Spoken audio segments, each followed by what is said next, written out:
ho, ho! Merry Christmas! Welcome to Ill-Equipped History, where two best friends who don't know jack shit about history tell you something from it anyway. We're learning. Every day we're learning a little bit more. I feel like Sesame Street now, but we are not Sesame Street. No, we're like if Big Bird said fuck a lot, like that's. Oh no, I can see his Big Bird going, well, fuck. Well, fuck, Elmo. Oh my god. I'm Morgan, and I'm joined by lovely co-host Emileigh. The hand puppet is killing me. Oh my god. And I am completely sober. I'm just very tired. This is just us. This is just our brains. It's just our brains. Oh my god. As of recording, it's Food Coma Week, and I'm very excited. I'm also excited. And as it comes out, we're officially in Christmas. Oh my god, it's Christmas month. Jingle, oh jingle, God. Jingle, jangle. Hopefully by the time this comes out, I will have puppy-eyed Nick enough to go get our tree, because we get a real one every year. So It's like, can we go now? Can we go now? Can we go now? Oh, I hope you get it by next Thursday. Me too. Speaking of getting things, listen, I'm a thrifter. I love a good deal. I got the steal of a lifetime the other day. Not thrifting. I needed a curling iron because mine vanished. I don't even know. I wish I could say it broke and I had to throw it. I don't even know where it went. I don't know what happened. I just went to look for it one day. Wasn't there. So I've been looking for a while at a new one. Looked at Ulta. Kind of settled on one. It was on sale anyway. I had it was $56 after taxes, right? I didn't know I had $53 of rewards. So I paid $3 for a curling iron. Amazing. Incredible. And you can't tell me shit this week. I'm giving finger claps to Emily. Thank you. And at the same day, I went and bought dog food, which was $120, because of course it is. And they were like, you've got $25 off. And I'm like, use it. So I'm like rolling in the dough now. Rolling in the discounts. I'm a rewards member, baby. I love that for you. Thank you. Thank you. Well, honestly, speaking of cash, kind of flows into our episode for today. Ooh. Interesting segue. It does. Guys, I don't know what we're talking about. So I can't wait for you to find out. Yay! Early morning on December 11th, 1978. A fleet of NYPD and Port Authority officers swarmed the Lufthansa air cargo bay at JFK International Airport. What do we know, Sergeant? We have workers who have tied up, threatened. Looks like armed robbery. Any casualties? A couple got pistol whipped real good, and they're all scared shitless, but no fatalities. Phew, for once. What was the target? High Val Vault. Got the supervisor to open it, threatened him to do it right. They knew the security measures? You know what that says to me. That's right. Inside job. Anyone here? Not likely. All these guys are crying their eyes out, scared out of their minds. Don't look like any acts to me. My gut says it's someone on the day shift. All right. Let's see the damage. The officers enter the high-value vault inside the warehouse. Besides a few dropped dollar bills and less valuable items, the room is empty. Jeez. These guys were efficient, huh? Yeah, and unfortunately they got a surprise. The armored car didn't make the pickup 2 days ago, so they got even more cash. These guys had to have made some kind of mistake. I want eyes on every molecule in this warehouse. Despite intense investigation and scrutiny, the robbers did their homework. No shred of evidence was left behind at the scene, and the workers are too terrified to discuss their captors. The officers learn that the robbers took down all the workers' names and addresses to threaten their families. Sergeant, smells like the mob to me. I agree. We need to get the FBI on this pronto. This event made U.S. history as the largest airline heist ever, and one of the largest heists on U.S. soil. The Lufthansa heist would go on to inspire books and movies, but would ultimately begin the downward spiral of organized crime in the United States. No, I've never heard of this. What is going on? The mob? A crazy heist! I'd actually never heard of it either.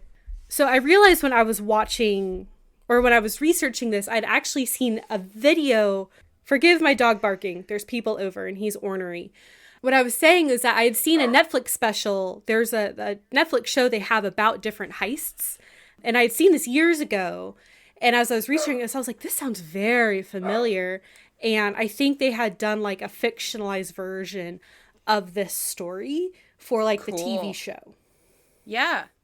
So it's very interesting. Also, I did not know the mob was involved. So let's get into it.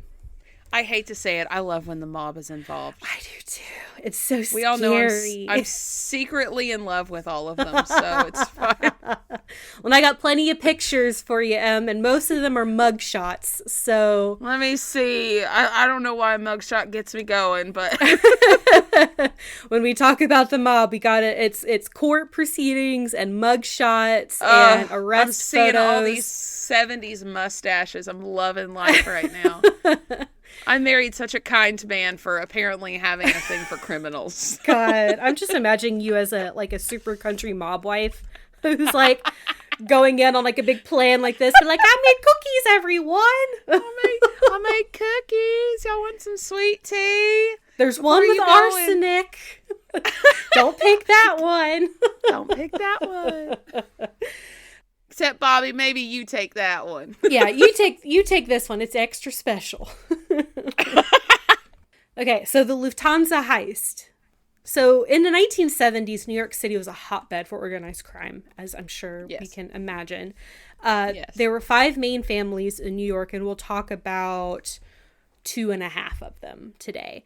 Okay. They all operated independently, but they would also cooperate when needed, and especially in regarding banks and airports, they did a lot of truck hijacking, like armored car and transport trucks, whatnot. Right. So our scene is at the JFK International Airport in New York. Each airline had its own separate cargo bay, including the Lufthansa airline. The Lufthansa cargo bay was a repeat target of different thefts. It didn't have awesome security. And it was very... I feel like they should have fixed that. I agree. It was also very high value because a lot of cash would come in for currency exchange and be stored at the Lufthansa terminal or the cargo bay.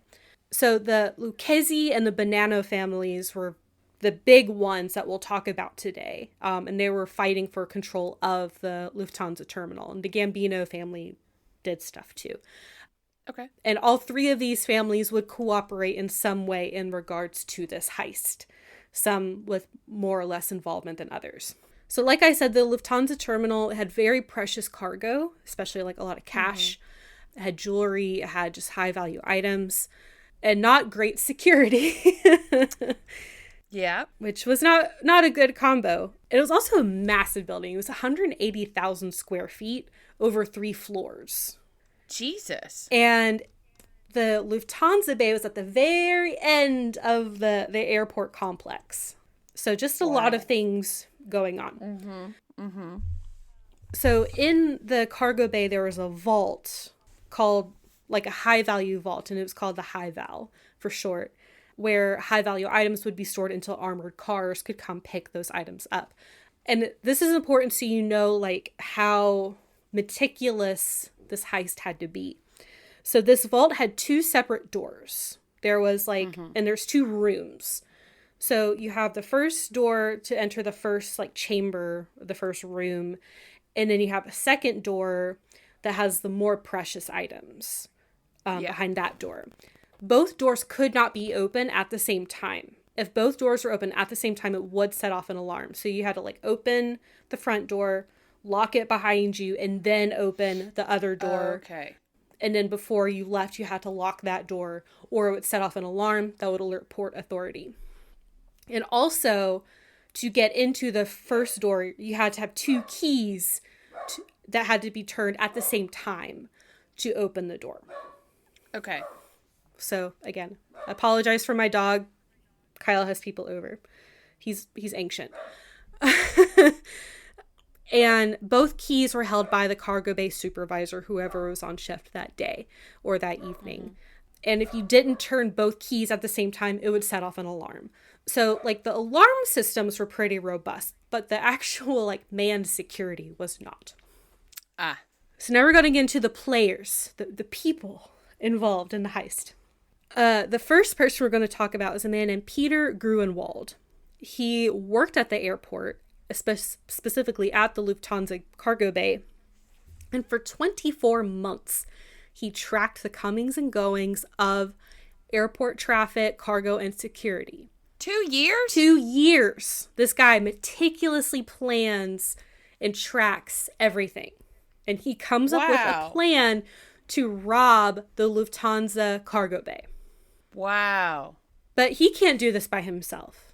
Right. But he knows a guy who may know other people. So Gruenwald goes to Louis Werner. I've seen both. Louis owes money to the mob. He has a gambling addiction. And he owed about $20,000 to the mob. That's... Oh, in the 70s? Yeah. So Louis is probably very desperate, right? Right. So Gruenwald goes to Louis and is like, this guy is so desperate, he'll go to the mob to pitch them my idea to rob the cargo bay. Right. Which Louis does. He tells his bookie, Martin Krugman, who was associated with the Lucchese family in New York. Okay. So Krugman tells this man named Henry Hill, who's also with the Lucchese family, who then informs James Jimmy the Gent Burke, who's also with the Lucchese family. And I have pictures of them. There's a lot of dudes involved in this story. I'm following, yes. And Because I'm looking at the pictures. There's even more people involved than who I'll mention. I mention a lot of dudes. Yeah. I'm trying to stick to who's the most important and who has the biggest impact. Okay. And I'm even talking about Henry Hill, even though he wasn't like super, super important in this story. He's like in the background, but he's important later. Okay. So I'll first talk a little bit about Henry Hill. He was born in Brooklyn, New York on June 11th, 1943. He was welcomed into the Lucchese family when he was like 12 years old. Okay. So he's been in it since he was a child. Yeah. Didn't have a good life. Turned to a life of crime very young. He was very close to a man named Paul Vario, who was a capo or like a made man, like someone in the family. Right. Who was very well respected. Henry Hill was in the mafia for 30 years. Oh, that was his career. Yeah, it was his career. Was mob. Specifically with the cocaine business. Very involved in that. Great. Okay. So that's just a little bit about Henry Hill. We'll talk about him more later. But the main guy we're talking about today is Jimmy Burke. Okay. He was born July 5th, 1931 in New York. He was an orphan. He was abandoned by his mother at 2 years old. He bounced between foster families, he did experience good love and time with his families, but he also experienced all kinds of different abuse. Right. So he was very young when he turned to crime, and he was in prison almost completely between the ages of 16 and 22. Jesus. Like the article I was reading said he had like less than 3 months of freedom between those years. He was just in and out of prison constantly because of his crime. Yeah. And while in prison, he murdered 4 the Lucchese and Colombo families. Dude's just digging a pit for himself. Yeah. So, but because he did these acts for those families, he was accepted into the Lucchese family and settled into a life of all kinds of mafia activities. Yeah. They're probably like, oh, I got a man on the inside. He'll do it. Yep. Whatever. And then when he gets out, they're like, come on in. Basically. Friend. Yeah. And actually, Burke and Henry Hill both served 6 years of prison after being found guilty of an assault that they had done. Again, I'm not going to, I read the details. I will not share those with you. Thank you. But that's how they knew each other. Okay. So Jimmy gets the plans for this robbery, or he gets told the idea by Henry Hill, and Jimmy goes to Paul Vario, who I mentioned that they're both close to, the capo, and Paul is like, yeah, let's do this. Let's commit this heist. Right. So Jimmy sends this guy out to Lewis Warner named Joe Buddha Manry, or Joe Buddha is how he's known as, to get the plans for the heist and to get all the info, like to get all the documents, to get the maps, whatever. Okay. So on November 1978, after Thanksgiving, Burke starts assembling his team. Okay. So the team, again, just a few members, not everyone. The main organizers behind the heist in the mob were Jimmy Burke and Henry Hill. Other team members were Vincent Vinny Asaro, who's in the Bonanno family, Gaspari Gary Valenti, who's Vinny's cousin. Gary was actually in a documentary I watched. There's an episode of a show I'll mention at the end that Gary, was in. Okay. And then we have Two Gun Tommy DeSimone, who is Burke's right-hand man. Listen. Two Gun Tommy got it going on. He's got the mustache. He's got the deep V in the 70s. He's got the hair. Yeah. I'm sure he's a bad guy. He is a twisted motherfucker. And I'm only saying that because he's dead. He is a scary, scary man. They were going into more detail about some of the stuff he did. He enjoyed hurting people. Yeah. I think you can see it in his eyes. Gary called him a psychopath. Oh. And Gary worked in the mob, and he was like, that guy was a psychopath. Oh, shit. Yeah. So these are the people I'm going to be talking about. There were a few others. I did not see their names. They were not as big as these guys. So Burke got everything together. He was meticulous. He already got some pretty detailed plans through Lewis from, I have to go back to his name, Gruenwald. But the actual planning that Burke did was, he was like, okay, at this time, we need this many guys to go out at this time. They counted the number of handcuffs they would need, disguises, weapons, which weapons, they already all had their own guns. Of course. But knives and other things, transportation, everything that they would need. That's impressive, actually. This is very impressive. Ocean's 11, but the mob. Yes, very much so. I was thinking about that while watching the documentary. This is very, Ocean's 11, any other, heist movie. I was thinking a lot of Catch Me If You Can, too. Yeah. Okay. So while all this planning is going on, Werner is continuing to keep an eye out on the bay. And he's going to let everyone know when it gets full, because it's not going to really do good if a cargo van or an armored truck had just come and cleaned everything out. Right. Do you want to know what the really shitty thing is? Oh God, what? This whole time, Gruenwald, who again planned this thing for 2 years, has no idea that Lewis has contacted the mob and they're actively planning it. He's like, hey Lewis, when are we going to know something? And Lewis is like, oh, I'll let you know when they get back to me. He got cut out of the whole thing because Lewis thought that if Peter wasn't involved, he would get a larger cut. Oh. Isn't that so shitty? Shitty. I've never felt bad for a criminal before. So Peter has no idea that they're actively going to rob the place. He's going to see this shit on the news, isn't he? And be like, those motherfuckers. Yup. So originally, the heist was going to occur on November 21st, 1978, but there were some logistical problems that caused some delays. Okay.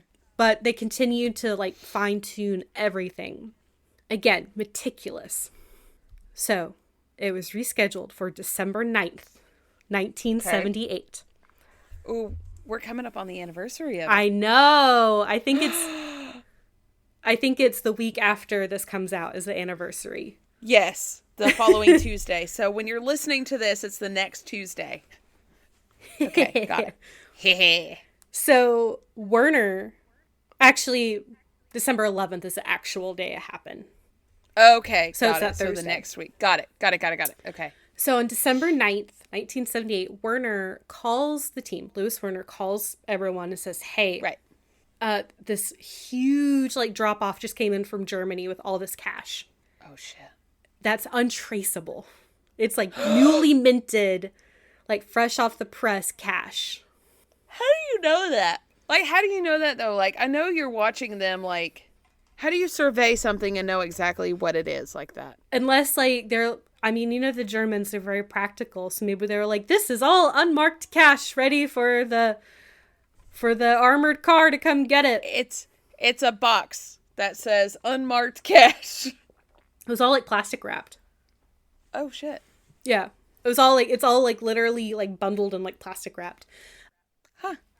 And Louis figures out a way to stall, because when the armor truck comes to like pick up cash, they have to be at the bank by 3 p.m. And if they can't make that 3 p.m. drop off time, they won't pick up the cash. And so Louis then like figures out a way to stall the armored car so they don't make the cash pickup. Oh, shit. So now there's all that extra cash that's lying in wait in the high val For vault. the next day. This is on like, I'm trying to remember. I think this is like a Friday. And then the heist takes place on like a Sunday. So what you're saying is that the cash is there in the bank. The truck is supposed to show up and pick it up. They like cut them off in traffic or somehow stall the truck It's literally long enough. at the cargo bay. Like, the drivers are at the cargo bay, and then Louis, like, purposely misplaces paperwork. And they're like, well, we don't have the paperwork. We can't, like, take this cash, so we'll come back on Monday and, like, grab it. You have to keep it here over the weekend. How is Louis there? Louis works there. Louis is another employee. I forgot to mention that. Oh, right. Peter Grunwald and Louis Werner are co-workers at the Lufthansa cargo bay.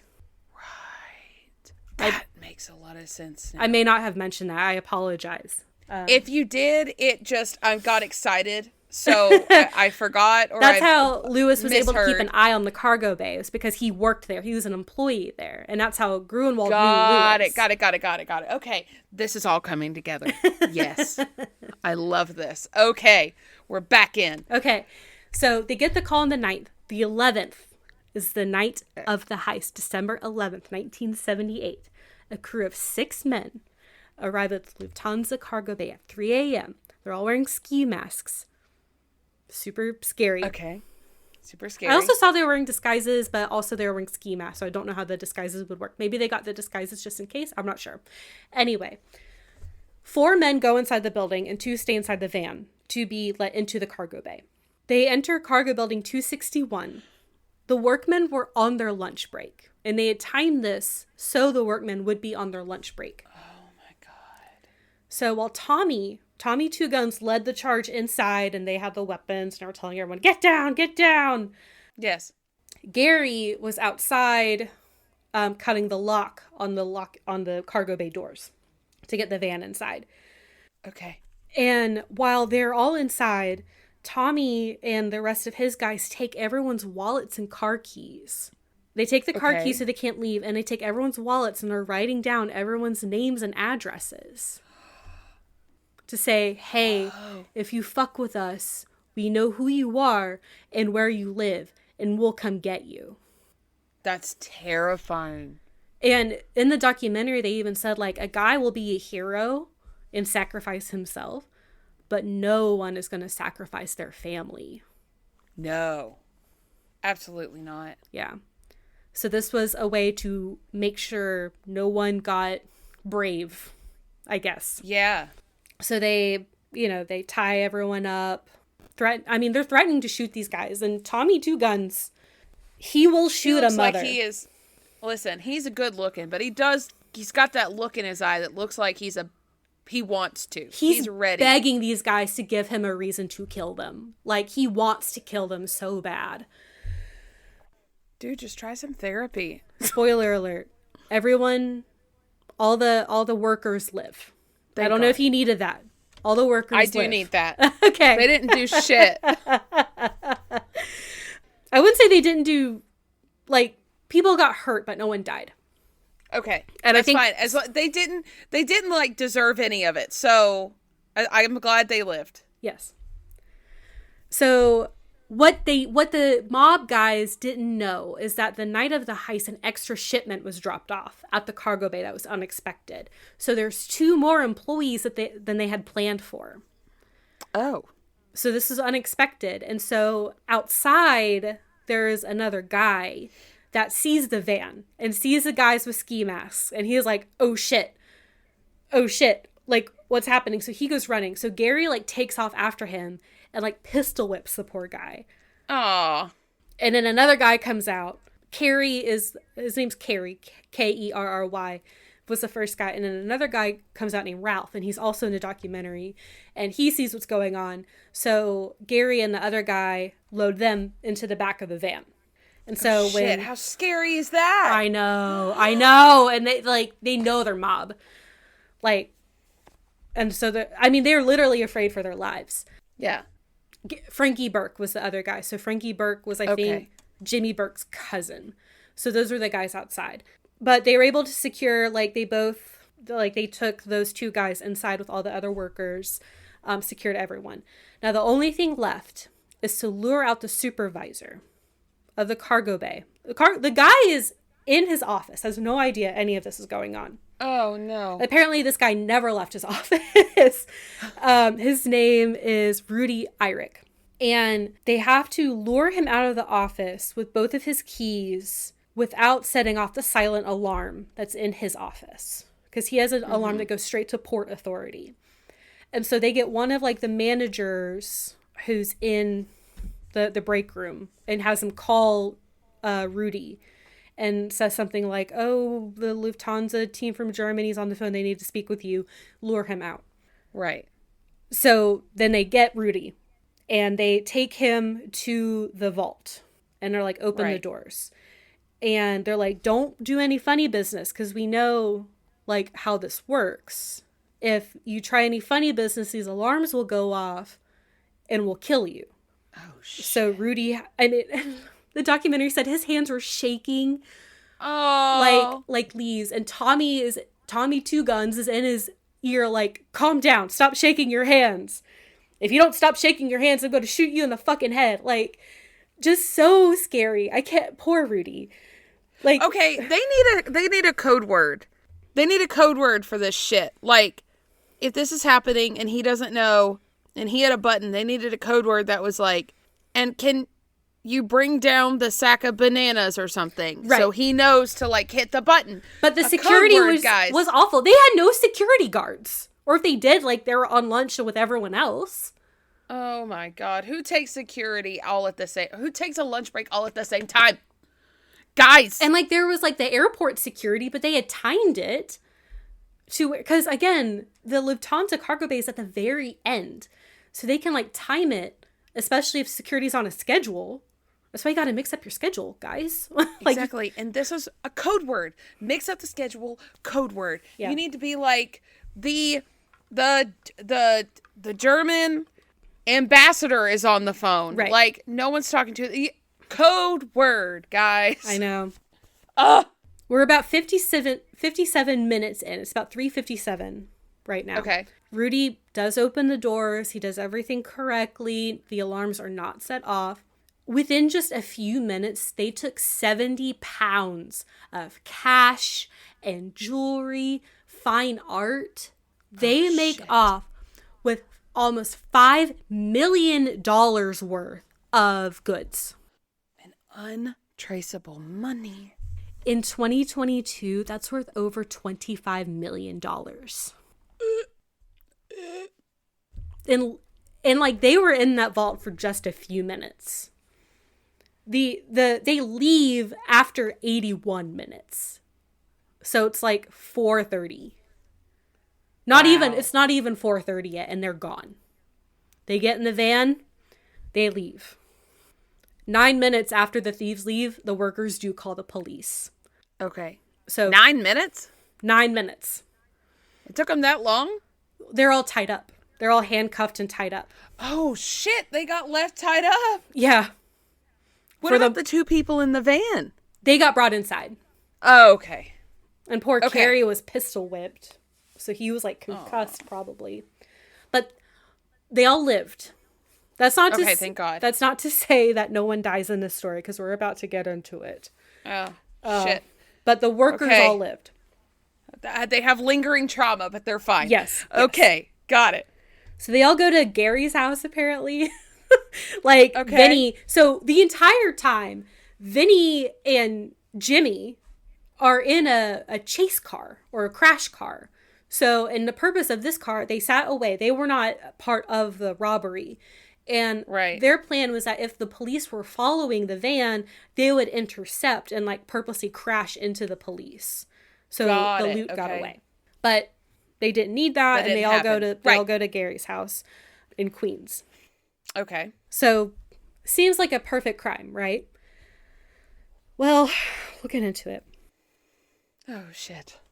So the FBI immediately starts beginning their investigation because the new NYPD was like, holy shit, like, oh my God, what do we even do? Yeah. So the FBI is brought in immediately. This is known as the heist of the century.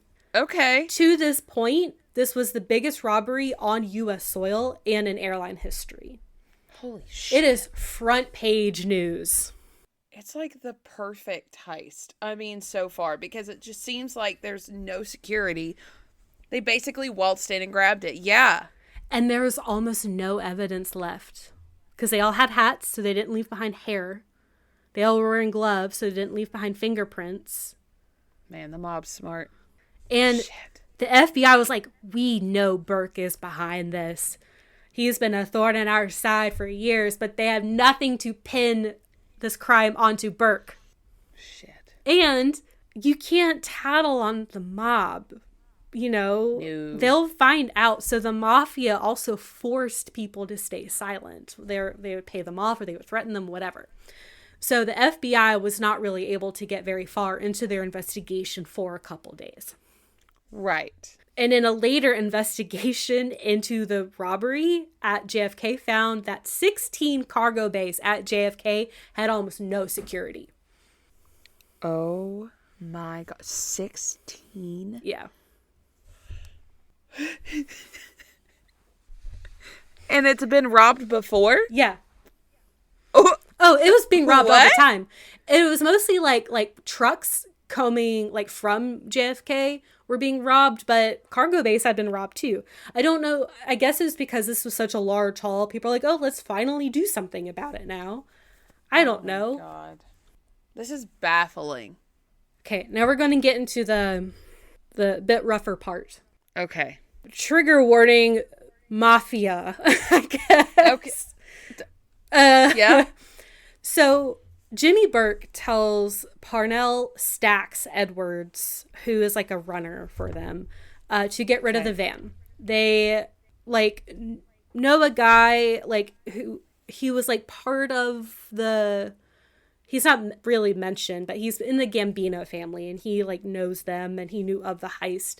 And he owns a junkyard where getaway vehicles for the mob would go to because they would be crushed immediately. Gotcha. So, and a lot of mob dudes, a lot of the mafia people owned these junkyards so they could get rid of like getaway car evidence and stuff. But Stacks, he doesn't go to the junkyard. Oh no. He goes to his girlfriend's house and leaves the van parked on the street for 2 days. Well, oh no. Yeah. So the FBI hears about an illegally parked van whose plates flag as stolen. They go to check it out and they see some dollar bills. They see some envelopes with Lufthansa written on them and fingerprints. And they were able to trace the van back to Stax. Stax got killed, didn't he? When Jimmy heard that Stax didn't get rid of the van, he got rid of Stax.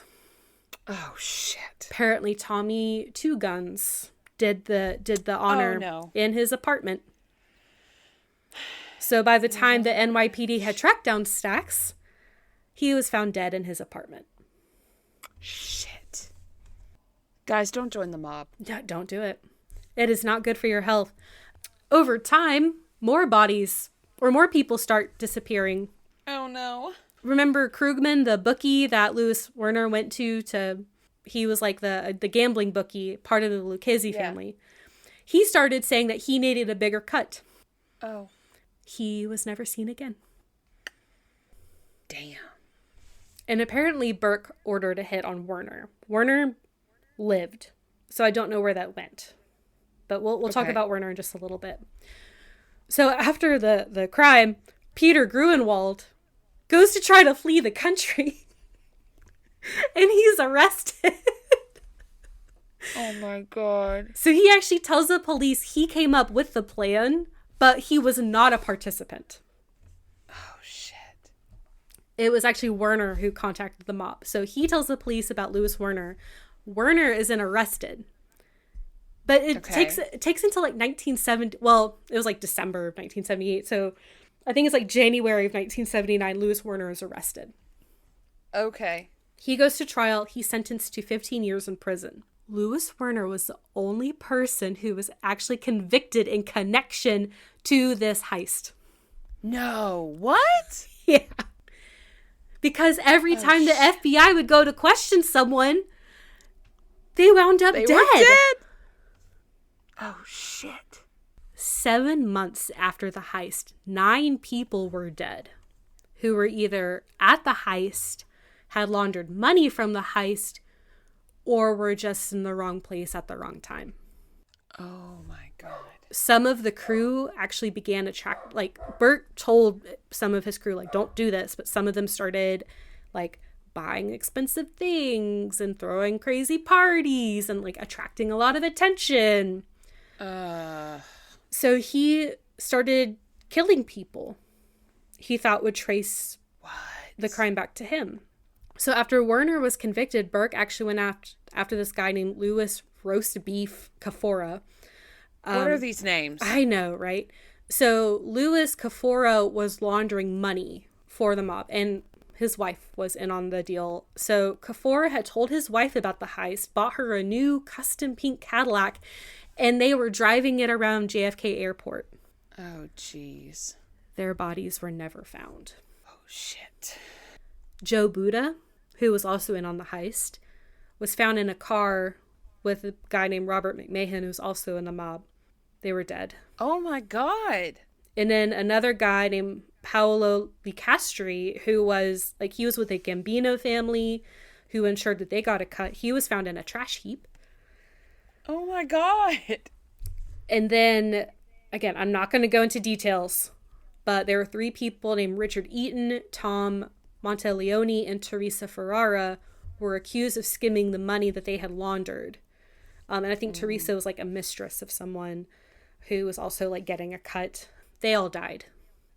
Again, I'm not going to go into details. And then Tommy DeSimone, Tommy Two Guns, was killed by the Gambino family. But it seemed like it wasn't even in connection. He had killed members of the Gambino family, and so then they killed him. But he just ended up dead. Jesus. So who is left? Not a lot of people, honestly. Jimmy the gent, yes, right? He's left. Gary and Vinny. Okay. And that's it, I think. And Henry Hill. We'll talk about Henry Hill in just a second. Because Louis Werner is in jail right now. Okay. So apparently, like, a lot of these guys had done a lot of jobs together. They were very close. But according to Anthony DeStefano, who wrote the book, The Big Heist, Burke was, quote, very paranoid and a bit of psychotic. Oh. Okay. Okay. 12 murders are officially linked to the Lufthansa heist. And not a single one of the actual heist. They're all after to cover their own tracks. Right. Crazy. Gary actually suspected 20 to 30 people were murdered in relation to the heist, but they could never make those connections. And you want to know, this is so crazy to me. So when Louis Werner was arrested, they recovered $60,000 from him that he got in his payout. Okay. The rest was never found.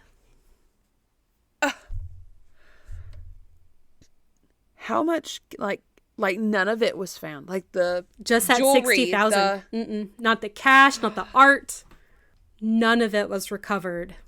So that's essentially $5 million in 1978 vanished into thin air. Gone. Whoa. And only one person convicted. Yeah. And 12-ish people dead. At least 12. At least. So let's get into some of the aftermath. More aftermath. So in 1980, Henry Hill was arrested on drug trafficking charges. Okay. He then entered witness protection and became an FBI informant. Oh. And that's why, like, I mentioned him, because he got a lot of Lucchese family members arrested. Okay. And he became a major key witness to the FBI and its investigation into the New York Mafia, leading to the arrest of several different Mafia crew members. Right. As for Werner, I tried to figure out what happened to him. His sentence was reduced from 15 years to 5 years. Okay. After he was released, he entered witness protection with his girlfriend. That is all I could find about him. Damn. Probably changed his name and everything. I mean, he's in witness protection, so like I'm sure he disappeared off the face of the earth. Because I'm sure he still owed the Mafia. Because his money got taken from him. Shit, all that for nothing. And he ratted on people after he was arrested. Oh shit. No, yeah, you gotta disappear. Vanish, yeah. I tried. I tried to look up Louis, like all kinds of different Louis Werner, what happened to him, where is he now? Maybe if I had more access to things, I could find something, but the trail ends at he went into witness protection. Wow. I am not going to read this quote because it kind of goes into more detail about some of the horrors that happened, and I will spare you all this. Thank you. So Henry Hill, he and his family were put into witness protection in 1980, but he was thrown out in 1982 for blowing his cover. Oh, shit. He eventually changed his ways and became a drug and alcohol counselor. Oh. And he died on June 12, 2012 at the age of 69. And the reason he's so important to this story that I specifically mentioned him is because a book was written about him called Wise Guy that was about his life, which would go on to inspire the movie Goodfellas. No shit. It's about Henry Hill. Huh. Well, now I want to watch it. I know, right? I've heard it's a better mafia movie than The Godfather. I've heard it's great. I've only heard good things about it. I've never seen it. I've never seen The Godfather. I haven't either. Mafia movies stress me out. I watched Scarface, and I was like, I'm good for a while. And I watched that when I was like a teenager. Yeah, I think Nick started Scarface, and I got maybe 10 minutes into it and was like, I don't like this. This is too much. So we had to turn it off because I'm a baby when it comes to movies. There's another one I watched too, and it also stressed me out, and I don't remember which one it was. I think it was the one with Matt Damon in it. I can't think of what it's called. It's very popular. Is it Jason Bourne? No, not Jason Bourne. I think it's the only one I know. Now it's going to drive me crazy. Now it's a gangster movie? Yeah. The Departed? Yes, that's it. I kept wanting to say I did too. Like literally as soon as it popped up, you said it. I kept wanting to call it The Deliverance. I was like, it's not The Deliverance. What is it? The Departed. I've seen that one, and that one also stressed me out. Anyway, let's talk about James Burke. So in 1982, Burke was sentenced to 20 years in prison. You're never going to believe why. Tax evasion? No. Okay. For a Boston College basketball fixing scandal. What? He would fix basketball games at Boston College. And What? he was arrested and sentenced to 20 years in prison. They had to get him for something, right? For something. And he was later given a life sentence for the murder of Richard Eaton, who, again, Okay. we mentioned earlier, him and two other people were like skimming off the top. Right. And he died. Again, I'm not going to talk about how, if you want to learn how these people died, it's in the sources. Okay. It's not fun. I'm good not knowing. Yeah. So, yeah, he was sentenced to a life sentence after that, and he died of lung cancer on April 13th, 1996. Wow. The cop to his right is smoldering, and I love it. He's like, his jacket's open. He's like, oh yeah, I caught the bad guy. Oh, yeah. He's got the like mustache. that squint in his eyebrow. Yeah. He's like, yeah. Yeah. Yeah, he knows he's cool. So, Gary and Vinny, the two cousins, Yeah. they're the only people alive after the heist. And like either alive or out of jail. Yes. Crazy. Yes. Okay. And then in 2014, Vinny is indicted in connection to the heist. And Gary testifies against him. Vinny is, Vinny is indicted. and Gary testifies against his own cousin Yes. years later? Yes. Gary had actually become an FBI informant as well. Oh, fuck. But Vinny was acquitted in 2014. And if you look him up, there are pictures of him as an old man at his trial and him being like, yeah. Why was he acquitted? I guess they couldn't find the evidence. It's just word against. And I mean, it was like 40 years prior, almost 40 years prior. They're old men. Yeah. Oh my God. The case is still open, but there are no further leads because it's never been solved. Is Vinny still alive? Is everyone now dead? I think Vinny died. I think Gary may still be alive, but everyone else is dead. And if Gary is still alive, he's a very old man. He was in the documentary I watched. I'll actually look at it right now. I watched. There's a show called History's Greatest Heights with Pierce Brosnan. And it was an episode from that show called the Lufthansa Heist. And it aired on February 28th, 2023. So as of then, Gary was still alive. As of 2023? Yeah. His name was I couldn't really find a whole lot about him. When I Googled him, a lot of stuff for Vinny showed up. But his name is Gaspari Gary Valenti, if you're trying to Google him. Yeah, I'm having a hard time. Yeah, it's all Vinny that shows up. So, this look into the heist and all the publicity around it, I mean, again, it was front page news forever. And then all the murders that happened afterwards. This kind of started the eventual fall of the power of the mob. Of course, the mob still exists. Of course, the mafia still has some power, but not to the extent it did in the 70s. I'm going to talk a little bit about Goodfellas. I'm not going to give you a synopsis or anything, but the movie Goodfellas is based on Henry Hill's life, and he's portrayed by Ray Liotta, who I think this is his first major film appearance, starring role. And the Lufthansa Heist is featured in the movie. That's cool. There's another, I think, a movie called The Big Heist, or maybe it was that show I watched. I don't remember. But just some other cast members. So we have Henry Hill, and his name stayed the same. In the movie, Jimmy Burke became Jimmy Conway, and Conway was actually Jimmy Burke's real last name. Okay. So it's kind of a nod to that. He's portrayed by Robert De Niro. Tommy DeSimone in the movie is called Tommy DeVito, played by Joe Pesci. And I think Joe Pesci got a ton of awards for his role. Yeah. Paul Vario is called Paulie Cicero, played by Paul Sorvino. And Stax Edwards is portrayed by Samuel L. Jackson. Cool. And that's what I have on the Lufthansa Heist. What a ride we just went on. Oh my God. I don't even, I'm speechless. While I was researching, I just kept like clutching my metaphorical pearls. Like, oh my goodness.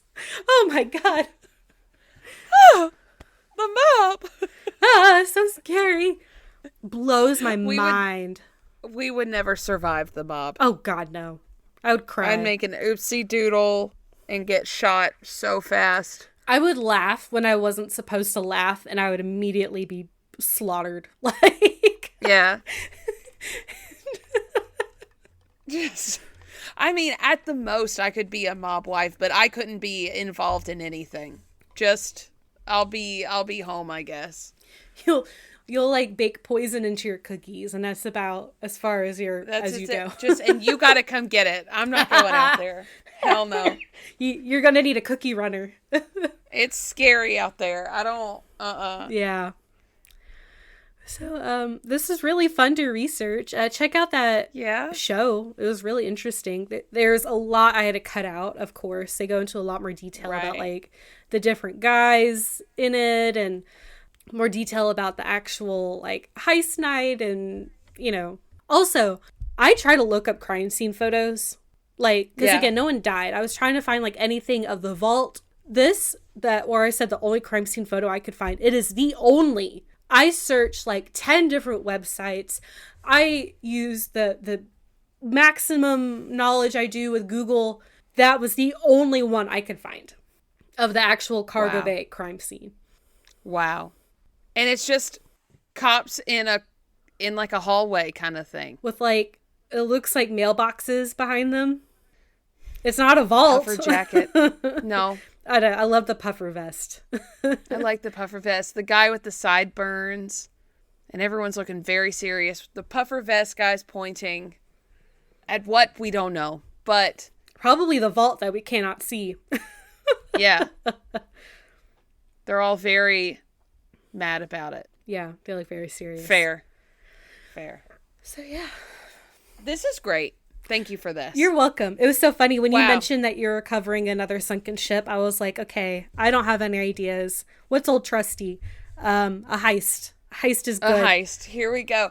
Sometimes, guys, that is how we do this. We're like, what's the vibe today? And it just turns into something. Sometimes it's sunken ship. Sometimes it's heist. Sometimes it's something else. We just go off the vibe. Every now and then it's like your brain is just like ancient Egypt or like boats. A scientist, at least for me sometimes. A person. Yeah. You do a lot of science-y things. I don't understand any of it, so I try to I'll leave that one to you. Okay. I don't get it. I don't understand most of it, but I pretend and I sound like I know what I'm talking about. I wouldn't. I'm like, I don't follow. My eyes glaze over. I'm like, if you're telling it to me, I understand it. But if I'm trying to read it on a document, I'm like, yeah. No, this is the reason I made a 19 on the ACT. Was my literally my science score. I was in the 20s everywhere else. But my science score brought me down to a freaking 19. I was so mad. Hey, the science one was hard. I think I got like a 15 on the science. It was hard. And I'm good at it. I don't know this. I love science. I'm good at it. And I took that ACT and I was like, literally the only thing that saved me was my reading English score because my math and science scores were so low. My math was okay. My English was okay. And I think I made like a freaking 12 on the science or some shit. But I was in the mid-20s everywhere else. And I was like, this is awesome. Go me. Yay. It's okay. We made it through. We did. We made it through. I have like the Vietnam, like 1,000-yard stare. Remembering the ACT. I'm just remembering my biology class that the teacher was actually learning biology with all of us too, because he was not a biology teacher. We were learning together. We were like cool with each other, and I never had a class with him. I don't remember why. I think it's because I did like that science thing our senior year where we like taught science to like children, and he helped me with a couple of my experiments, and so we're like, hey. Well, I don't know how I passed that class. I don't know how I passed any of it. Through sheer will and determination. Yeah. You know, it's fine. High school is fine. It was high school. It's fine. Yeah. Anyway. Socials. Yeah. We're on Facebook. Ill-Equipped History podcast group and page. TikTok. At Ill-Equipped History. Instagram. At Ill-Equipped History. Gmail. Ill-equippedhistory@gmail.com. And Patreon. Patreon.com/Ill-Equipped-History. Guys, just go on there. Okay, we got a lot of stuff.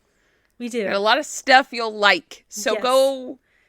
It's $5. Of all genres and types. We got stories. We got listicle type things. We've got... Yeah.